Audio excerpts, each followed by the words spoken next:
नमस्कार, आप देख रहे हैं सबसे बड़ा मुद्दा। मैं हूं आपके साथ राहुल राजपूत। कानपुर हिंसा के मास्टरमाइंड का खजांची कहे जाने वाले हाजी वसी के कई राज का फाश पुलिस कर चुकी है। पूछताछ में पता चला कि उसने जो 300 करोड़ का साम्राज्य खड़ा किया, उसमें बड़ा हिस्सा अरब देशों से मिला। यह हिस्सा उसे मदरसे को चलाने के नाम पर मिला। इसे अकूत संपत्ति के बल पर उसने मुस्लिम इलाकों में अपनी न सिर्फ पैड बनाई, बल्कि कई अपार्टमेंट और बिल्डिंग भी खड़ी कर ली। पिछले 15 से 20 साल में हाजी वसी उस मुकाम तक जा पहुंचा जहां से वो कानपुर शहर को सुलगाने वाली गहरी साजिश का हिस्सा बन बैठा। जाहिर है ऐसे कई छिपे हाजी वसी हैं जिनका हिसाब होना भी बाकी है। लेकिन ऐसे में सवाल उठता है, मजहबी डोनेशन से कट्टरपंथ वाला कोर्स कब तक? कानपुर का डर्टी माइंड कैसे हुआ मालामाल? नफरत वाली हवा का क्या है गुल्लक कनेक्शन? फंडिंग वाले दंगे का कहां तक साजिश के हैं तार? बुलडोजर वाले तसल्ली बख्श इलाज से क्या निपट जाएंगे दंगई? इन्हीं तमाम सवालों के साथ मेहमानों से चर्चा, लेकिन उससे पहले एक रिपोर्ट।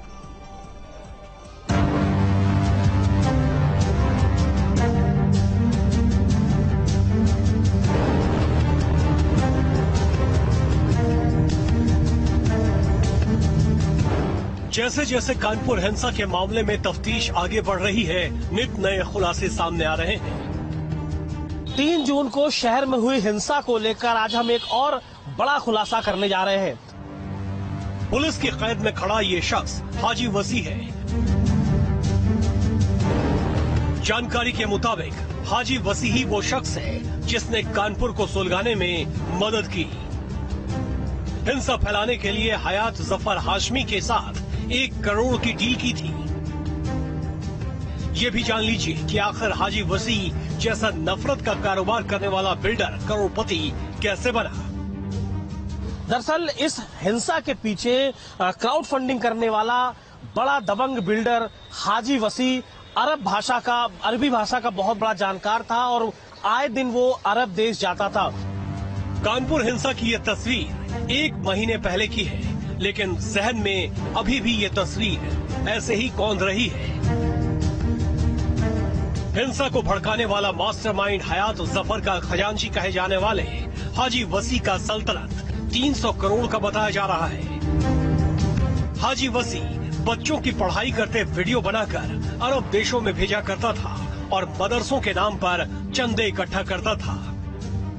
हाजी वसी अरब देशों में खाड़ी देशों की यात्रा करता था और बच्चों के बकायदा वीडियो बनवाता था उनके पढ़ते हुए, और इन वीडियो को दिखाकर ही बकायदा जो अरब देश के शेख हैं उनसे लंबी तगड़ी वसूली करता था और उन्हीं वसूली से अवैध बिल्डिंगों का निर्माण करता था और धीरे धीरे उसने इसी तरह से अपना एक बड़ा साम्राज्य इकट्ठा किया था। चंदे वाले गोरख धंधे से जुड़ा हाजी वसी पुलिस की कैद में है, लेकिन इतने रुपए अरब देशों से चंदे के रूप में उसकी जेब तक आते रहे। करोड़ों रुपए का इस्तेमाल उसने कहां किया, इसकी जांच जारी है। लेकिन और हमारे साथ मेहमान जुड़ चुके हैं। सबसे पहले परिचय करवा दिया अशोक पांडे जी, प्रवक्ता बीजेपी, सूफी कौसर हसन मजीदी जी जो कि राष्ट्रीय अध्यक्ष सूफी खान का एसोसिएशन। आप दोनों का स्वागत है। इसके अलावा हमारे साथ चर्चा में जुड़ रहे हैं पूर्व डीजी उत्तर प्रदेश सूर्य कुमार शुक्ला, आपका भी स्वागत है। और इसके अलावा हमारे साथ जुड़ रहे हैं सहयोगी अमित सिंह कानपुर से। सबसे पहले अमित, आपका रुख करेंगे, जरा हाजी वसी की क्रोनोलॉजी समझाइए दर्शकों को।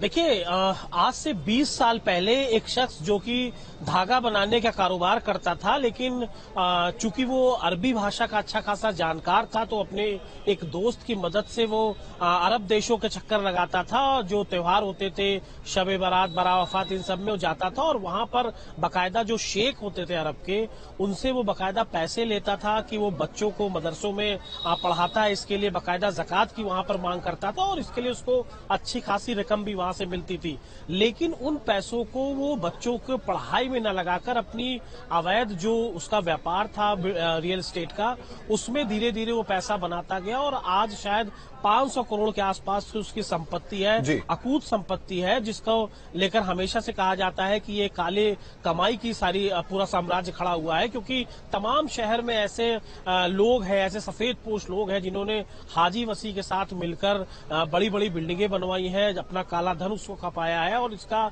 जो पूरा सूत्रधार है वो हाजी वसी है। हाजी वसी आप सोचिए कि एक समय साइकिल से चलता था, लेकिन आज 15 से 20 साल बाद आज वो BMW से चढ़ता है, बड़ी बड़ी गाड़ियों से चलता है और शायद एक दबंग बिल्डर के रूप में उसको शहर में लोग जानते हैं। कानपुर में एक अच्छा खासा बड़ा नाम है और आप इसके रसूख का अंदाजा इस बात से लगा सकते हैं कि जब उसको पुलिस ने पकड़ा था तो उसने कहा था आप किस बड़े अधिकारी को जानते हैं, आप उनको बुला के लाइए, मैं बता सकता हूं कि मैंने किसको हिस्सा नहीं दिया है। यानी तमाम ऐसी बातें हैं जो सवाल खड़ा करते हैं और कहीं न कहीं हाजी वसी के जो कनेक्शन है उसको लेकर बताते हैं। और हमने कल ही बताया था कि किस तरह इस हिंसा को फैलाने के लिए उसने 1 करोड़ की डील भी की थी और उसमें 10 लाख रुपए बाकायदा कैश के रूप में दिए थे। कौसर हसन साहब, जाहिर तौर पर ये नफरती हवा फैलाने की साजिश कानपुर में रची गई, जिसे वक्त रहते काबू में कर लिया गया, लेकिन सवाल यही है कि आप दीन के नाम पर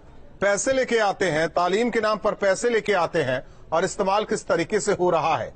जाहिर तौर पर इस समाज में भी सब जानते हैं कि अचानक एक शख्स कैसे बड़ा आदमी बन जाता है और क्या कारगुजारी कर रहा है, सब जानते हैं, फिर भी खामोशी हमेशा बनी रहती है। देखिए, ऐसा है कि खामोशी बनी रहने की 2 वजूहात जी। पहली वजह ये है कि कोई भी इस तरीके के लफड़ों में पड़ना नहीं चाहता, क्योंकि अगर कोई भी व्यक्ति इन सब चीजों में शामिल होगा तो जाहिर सी बात है, सूर्य कुमार शुक्ला जी बैठे हुए हैं तो पुलिस के एक्सपर्ट हैं कि अगर कोई व्यक्ति खड़ा होता है तो फिर वो गवाह बनेगा और फिर उससे तमाम तरीके के साक्ष्य लिए जाएंगे, बार बार उसको बुलाया जाएगा और उसके बाद जो है वो और तमाम तरीके से प्रताड़ित होना पड़ेगा। और अगर वो किसी के खिलाफ खड़ा होता है तो जाहिर है ऐसे एलिमेंट जो है वो उसको परेशान करेंगे।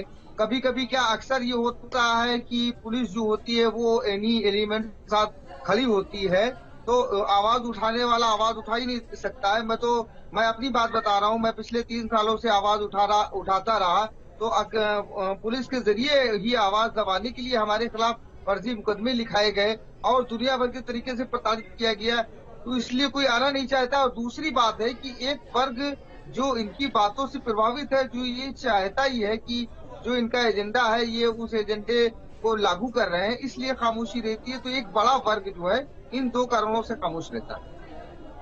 सूर्य कुमार शुक्ला जी, जाहिर तौर पर एक पुलिस सेवा जिस तरीके से आपने दे रखा है और एक बड़ा एक्सपीरियंस आपका, जो कौसर साहब कह रहे हैं और जिस तरीके से हमारे सहयोगी ने भी बताया कि जब हाजी वसी को गिरफ्तार किया गया उस वक्त उसने बोला कि हमने क्या कुछ नहीं किया, कौन सा बड़ा अधिकारी, नाम बताओ, तमाम चीजें। लेकिन सवाल इस बात को लेकर कि भारत में अगर शांति चाहिए, कानपुर में, उत्तर प्रदेश में शांति चाहिए, तो ऐसे लोगों को ढूंढने की जरूरत है।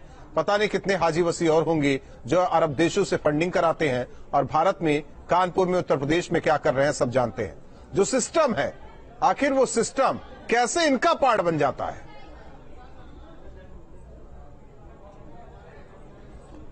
इसके 2 पहलू जी।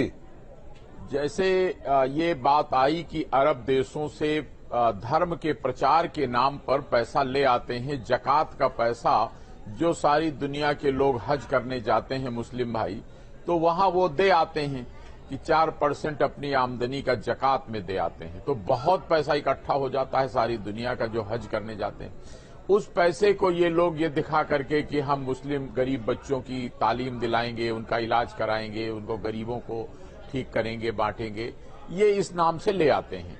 अब इसमें 420 भारतीय दंड विधान का जुर्म बनता है, 467-68 का दंड विधान बनता है कि ये उसका दुरुपयोग करके बिल्डिंगें बनाने लगते हैं, अपने निजी फायदे के लिए इस्तेमाल करने लगते हैं।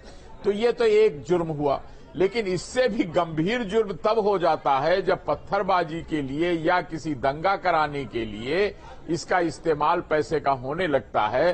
तब 147, 148, 149, 353, 332 इस प्रकार की, और राज्य के विरुद्ध एक तरह से ये समाज के विरुद्ध काम है 124 आईपीसी। तो ये इस तरह के काम और गंभीर हैं। तो उसमें फॉरेन कंट्रीब्यूशन रेगुलेशन एक्ट होता है कि विदेश से जो चंदा लाए हैं उसको आप दुरुपयोग नहीं कर सकते। अगर उसको करते हैं तो फॉरेन कंट्रीब्यूशन रेगुलेशन एक्ट के अंतर्गत भी आप दंडनीय अपराध करते हैं कि जिस काम के लिए लाए वो न करके आप उसे दुकानें बनवा रहे हैं, किराए पर बिल्डिंगें बनवा कर उठा रहे हैं। तो ये उसका लीगल पहलू हुआ। लेकिन इसमें जो सबसे खराब बात है और खतरनाक बात है कि अगर इस पैसे का दुरुपयोग दंगा कराने, पत्थरबाजी कराने या किसी प्रकार की हिंसात्मक गतिविधि कराने के लिए होता है तो ये सबसे गंभीर बात होती है। अच्छा, ये कोई नया मामला नहीं है। कई बार मुझे याद है कि बस्ती में था मैं, तो डीआईजी, तो वहां पर इसी तरह का मामला पकड़ा गया था और बाद में पता लगा कि वो कई ट्रेनों में ब्लास्ट करने के लिए भी इस्तेमाल हो जाता है, कहीं बम रखने के लिए इस्तेमाल हो जाता है इस तरह का पैसा। तो इस पर पूरा हिसाब किताब होना चाहिए। ये अब तो भारत सरकार के गृह मंत्रालय ने काफी इसकी सख्ती की है, चेकिंग नहीं तो की है। ठीक है, सिस्टम को मजबूत किया जाना चाहिए, लेकिन जिनके ऊपर ये जिम्मेदारी है कि सिस्टम को मजबूत शामिल करें, हैं, अगर उनका भी नाम शामिल आता है तो ये शर्मनाक हम सभी के लिए। अशोक पांडे जी, सरकार प्रदेश में भी, सरकार केंद्र में भी, तमाम खुफिया एजेंसी, जांच एजेंसी, हर एक स्तर पर अपराध करने वाले, आर्थिक अपराध करने वाले, आखिर ऐसे लोग बच क्यों जा रहे हैं? या नजर में नहीं आते या नजरअंदाज कर दिया जाता है? मूल बात देखिए, बच कैसे जाते हैं, कहां बचे? प्रकाश में आ रहा है, इस तरह के लोग पकड़े जा रहे हैं। जब दंगे हो जाते हैं तब बच गए, जब पत्थर फेंके गए तब, उसके बाद तो प्रकाश में आया, उसके बाद तो सामने आया। अशोक पांडे, बिल्कुल मेरा ये देखिए, आपको बता दें, जैसे पीएफआई है, सिमी है, इन लोगों ने जो अपना मकसद बताया, अदालतों में गए तो मकसद उनका ये था कि सामाजिक कार्यों को ये लोग करते हैं, ये निश्चित तौर पर लोगों की मदद करते हैं। लेकिन जब मामला प्रकाश में आया तो पता लगा उसकी आड़ में ये लोग दंगा कराने का काम करते हैं। वही चीज कानपुर में दिखाई दिया कि कोई भी मजहब हिंसा नहीं चाहता। निश्चित तौर पे नेक काम के लिए पूरे दुनिया से उनको चंदा मिला, मदरसा चलाने के लिए मिला, धर्म के प्रचार के लिए मिला। लेकिन कितना दुर्भाग्यजनक है कि उस आदमी ने अपने धर्म को के लोगों को, अपने मजहब को, लोगों को धोखा देने का काम किया है। उसके बाद जो कानपुर में हिंसा हुई है उसका दंड तो पाएंगे ही। उससे बड़ा पाप तो उन्होंने ये किया जिस पार्टी की सरकार होती है। लेकिन सवाल वही है कि अब जाकर जब कोई बवाल या हिंसा, उसके बाद कार्रवाई में नाम सामने आता है। लेकिन आप सोचिए कि आखिर किस तरीके से आप कह रहे हैं कि ये पीएफआई, ये सिमी, बैन क्यों नहीं लगा देते? बैन लगा दीजिए। निश्चित तौर पे अब पूरी उस दिशा में हम बढ़ रहे हैं। सिमी खत्म हो गई, पीएफआई भी खत्म होगा, इसमें कोई दो राय नहीं है। कई दंगे में, कई आतंकी गतिविधियों में नाम सामने आया है।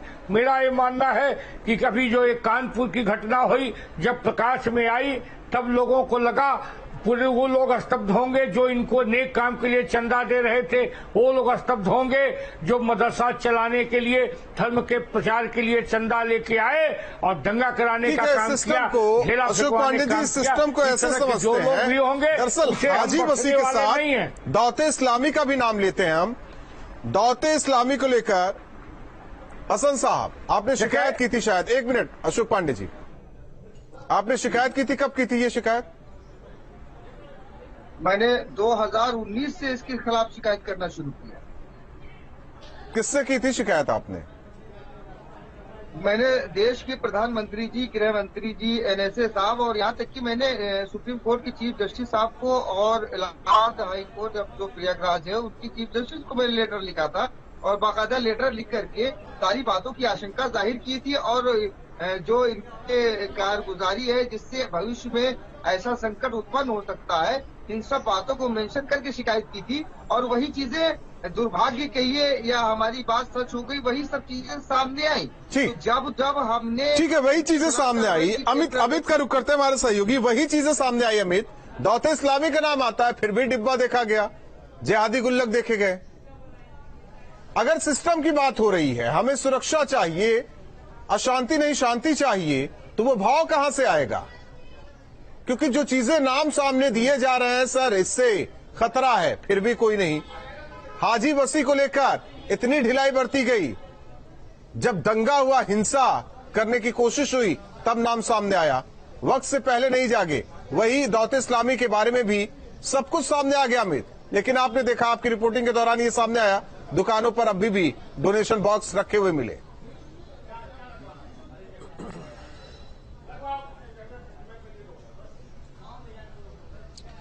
बिल्कुल राहुल, देखिए अभी भी चोरी छिपे दुकानों में डोनेशन बॉक्स रखे हुए हैं। और अभी कुछ दिन पहले हमने जो 2 दिन पहले रिपोर्ट दिखाई, उसमें पता चला कुछ दिन पहले ही एक दुकान में, एक मेडिकल स्टोर में बाकायदा वो बॉक्स रखने कुछ लोग आए थे। हमने उनसे पूछा कि ये बॉक्स किसने रखा है, ये पैसा कहाँ जाता है, किस इस्तेमाल में होता है। उन्हें किसी भी प्रकार की कोई जानकारी नहीं है। तो आप सोच सकते हैं कि लोग भी कितने लापरवाह हैं। और सूफी खानका एसोसिएशन के राष्ट्रीय अध्यक्ष इस तरह बता रहे हैं। हमने ही सबसे पहले न्यूज स्टेट में आज से 1-1.5 साल पहले दावत इस्लामी के लोग, इन्होंने जो खुलासा किया था वो खबर भी दिखाई थी और इन्होंने शिकायत भी की थी। लेकिन वाकई ये एक दुर्भाग्यपूर्ण बात है कि उस चीजों पर ध्यान नहीं दिया गया। और आज देखिए ये सारी बातें उनकी सच साबित हो रही हैं। और प्रधानमंत्री से लेकर तमाम बड़े नेताओं को, गृह मंत्री तक इसकी शिकायत की गई थी, लेकिन आज सब कुछ वही सच साबित हो रहा है। और जिस तरह उदयपुर में भी कनेक्शन सामने आया, दावत इस्लामी के लोग के बारे में जानकारी मिली कि उनका कानपुर कनेक्शन है, तो कहीं न कहीं ये बताते हैं कि चीजों को अगर पहले ही बहुत गंभीरता से वही चीजें कही जा रही है जो हाजी वसी के मामले में सामने आ रहा है। अचानक से बड़ा आदमी बना नहीं, अचानक से अरब देशों से फंडिंग हुई नहीं। सूर्य कुमार जी, सिस्टम कमजोर है या उसमें बैठे लोगों ने कमजोर कर दिया, यह सिस्टम अपने तरीके से काम नहीं करना चाह रहा? बिल्कुल, दोनों कारण हैं। एक और तो दिक्कत यह है कि ये अपने देश की आबादी बहुत है, जिले बहुत हैं, प्रदेश बहुत हैं और उनमें तमाम लोग ऐसे कामों में लगे हुए हैं।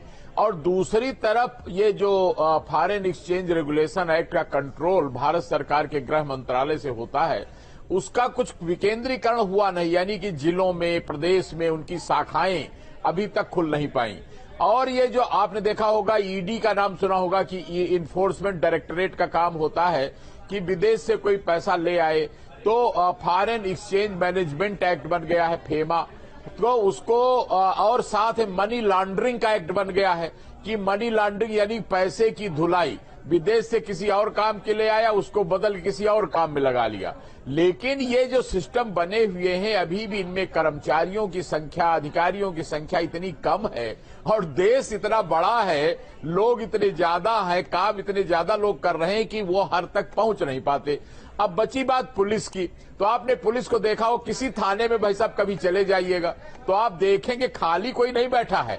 वो कोई आदमी नाली का झगड़ा, कोई पनाले का झगड़ा, कहीं स्कूल में परीक्षा, कहीं लॉ एंड ऑर्डर, कहीं चोरी हो गई है, कहीं, यानी कि पुलिस के पास काम इतने रहते हैं कि वो इन चीजों की तरफ ध्यान नहीं दे पाते। और जब दंगा हो जाता है तब वो कहते किसने किया, कहां से लाया, कौन लाया, तब तक वो चोरी, लूट और छेड़खानी, स्कूलों के सामने ड्यूटी और परीक्षा ड्यूटी और मंदिर में स्नान, ध्यान, वही वाला हाल हुआ कि आग लगे कुआं खोदे वाली कहानी हो जाती है। रहना भी पड़ता। अशोक पांडे जी, बड़ी बड़ी चीजें तो होती रहती, बार बार कह रहा हूं, सरकार आपकी पार्टी की है, हो क्या रहा है?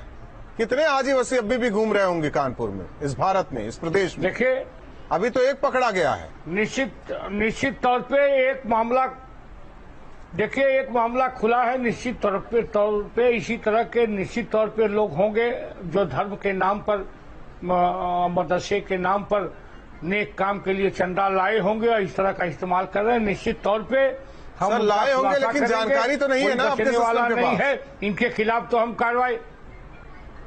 देखिए सिस्टम, अब जब नेक काम के लिए बता तो रहा हूं कि नेक इरादे से ही सिमी का गठन हुआ था, जो उन्होंने नेक इरादा दिखाया। पीएफआई का अभी दावत इस्लामिक पाकिस्तान से गवर्नर होने वाला, अभी कानपुर में बड़ा सा जलसा हुआ, बाद में पता लगा कि उदयपुर की जो घटना हुई है उसका पूरे देश को पता लग गया, हत्यारा था। उसमें आप क्या बता रहे हैं अशोक पांडे जी? वो तो पूरे देश को पता लग गया जब घटना हुई। ये हमारी इस्लामी का सरकार जिक्र है। तो बहुत पहले ही कौसर साहब कर चुके थे, हमारी सुनवाई सरकार कहाँ हुई है उनकी? नहीं तो ये घटना होती ना। देखिए, निश्चित तौर पे हमारी सरकार है, इसलिए एक खुलासा हो रहा है, वरना अभी आपने देखा होगा उदयपुर की घटना में सीधे सीधे वहां की सरकार ने एक छोटी सी हत्या मानकर कार्रवाई शुरू की थी। निश्चित तौर पे जब वो केंद्र प्रदेश से हमारी सरकार है, पता नहीं कौशल साहब आपकी बातों को नकार रहे हैं। कौशल साहब क्या कह रहे हैं? जो नेक आपकी बातों को नकार रहे हैं कौशल साहब। अशोक पांडे जी बड़े सम्मानित हैं और मैं देखिए, नकार क्या वो नकार, वो निश्चित तौर पर शिकायत उन्होंने किया तो कार्रवाई हो रही है कि नहीं? कानपुर की घटना उजागर 2019 में शिकायत की थी, 2020, 21, 22 चल रहा है, लिया है कि नहीं? धन्यवाद देता हूं उत्तर प्रदेश सरकार को कि जिसने हमको एक इनाम दिया। देखिए, मेरा ये मानना है, आप ईमानदारी से बताएं कि कोर्ट में कई लोगों ने कोर्ट में कहा जब हमारे के खिलाफ पीएफआई के खिलाफ मुकदमा दर्ज किया तो पता क्या लगा कि वो नेक कामों के लिए, समाज में भलाई का काम करने के लिए के खिलाफ आवाज उठाने पर हमारे ऊपर खारिज हो गया मुकदमा लगाया गया। हमारी सरकार में प्रकाश में आ रहा है कि नहीं, उसकी आड़ में ये मजहबी हिंसा भड़काने का काम हो रहा है। कौन सा मजहब है जो दंगे की इजाजत देता है? कौन सा मजहब है जो हत्या की देता है? कोई मजहब ऐसा नहीं है, चाहे हिंदू हो चाहे मुसलमान हो चाहे सिख पठान हो, कोई मजहब दंगा कराने या निरीहों की हत्या करने की इजाजत नहीं देता। निश्चित तौर पे हमारी सरकार है तो ऐसे लोगों का खुलासा हो रहा है, हम उनके खिलाफ कार्रवाई कर रहे हैं। शक्तियों के साथ लड़ने का काम करता है। धर्म के नाम पर कृपया मुझे उकसाने का कष्ट न करें। मैं ऐसी कोई बात नहीं करता जिससे देश में सांप्रदायिक विभेद पैदा हो, बल्कि हमने लोगों को जोड़ने का काम किया और लोगों को जोड़ने के काम कट्टरपंथियों को विरोध करने के कारण आपकी पुलिस ने, आपकी सरकार ने मेरे ऊपर फर्जी मुकदमा लगाया और ऐसे घिनौने अपराध का मुकदमा लगाया जिसका जिक्र करना भी सभ्य समाज में पाप माना जाता है। ऐसा मुकदमा आपकी सरकार ने हमारे ऊपर लगाया। सूर्य कुमार जी, क्या करने की जरूरत है? सपना तो विश्व गुरु बनने के देख रहे हैं हम लोग। जरूरत ये है, लेकिन अंदर खाने क्या चल रहा है हम लोग बेहतर तरीके से जानते हैं। बिल्कुल, जरूरत ये है कि हम अपनी व्यवस्थाओं को और दृढ़ करें। जब मैं देखता हूं कि इंटेलिजेंस का जो LIU का जो काम है वो पासपोर्ट सत्यापन में ही इतना बिजी रहते हैं कि और काम की उनको फुर्सत ही नहीं मिलती। इतने ज्यादा लोग विदेश जा रहे हैं और इतने ज्यादा लोगों का पासपोर्ट, वीसा, नौकरी सत्यापन की फला जगह नौकरी पाए हैं, सब उसी में लगे रहते हैं। जरूरत यह है कि और अतिरिक्त आदमी या तो रखे जाएं या फिर ये काम किसी एजेंसी को दिया जाए कि जो पूरा निगरानी करे जिला में। कम से कम हर जिला में ऑफिस बन जाए कि ये ऐसा दुरुपयोग न करने पाए, यानी कि और जनशक्ति और अधिकारी और कर्मचारी और निगरानी और कार्यालय करने पड़ेंगे। और कम से कम ये तो जरूर हो कि दंगा करने में, देश में आपस में हिंदू मुसलमान को लड़ाने में जो लोग सक्रिय रहते हैं, इन लोगों पर निगरानी, इनके इलेक्ट्रॉनिक सर्वेलांस इनकी की जाए। फेसबुक पर और व्हाट्सएप पर, इंस्टाग्राम पे क्या लिखता है कौन, उसकी पूरी निगरानी की जाए और उस पर नजर रखी जाए और घटना करने के पहले ही उसको पकड़कर उसको लीगल कार्रवाई, रोकथाम की कार्रवाई जिसे कहते हैं पुलिस में प्रिवेंटिव एक्शन, उसको प्रिवेंटिव एक्शन में उनको लाकर मजिस्ट्रेट के सामने की ऐसी बात कर रहा है, कल को इसकी वजह से बवाल हो जाएगा। अभी एक हमारे सिस्टम में और कमी है कि घटना हो जाने पर हम लोग एक्टिव होते हैं, जबकि और कारण यह है कि आदमी उतने ही हैं, घटनाएं हो जाती है तो उसी में परेशान रहते हैं। तो अब इसकी जरूरत है कि प्रिवेंटिव एक्शन करने के, रोकथाम की पुलिस एक अलग से। और सूर्य कुमार जी, उपाय तो 20 है, उपाय तो 20 है, लेकिन धरातल पर उतारे कौन, उतरे कैसे, सवाल इस बात को लेकर है। बहुत बहुत धन्यवाद आप तीनों का, और अमित आपका भी बहुत बहुत धन्यवाद जानकारी के लिए। जाहिर तौर पर जो कानपुर में हुआ पूरे देश ने देखा, दुनिया ने देखा, नाम लगातार सामने आ रहे हैं। हाजी वसी का नाम, जो तालीम के नाम पर अरब देशों से पैसा लाता था, लेकिन उसका इस्तेमाल किस तरीके से किया जाता है, अभी तक किया जाता रहा, वो सबने देखा। जाहिर तौर पर अब उस सिस्टम की भी जरूरत है कि ऐसे लोगों को रोका जाए जो तालीम के नाम पर पैसा लाते हैं और हिंसा कराने की कोशिश करते हैं। सबसे बड़ा मुद्दा में आज के लिए बस इतना ही।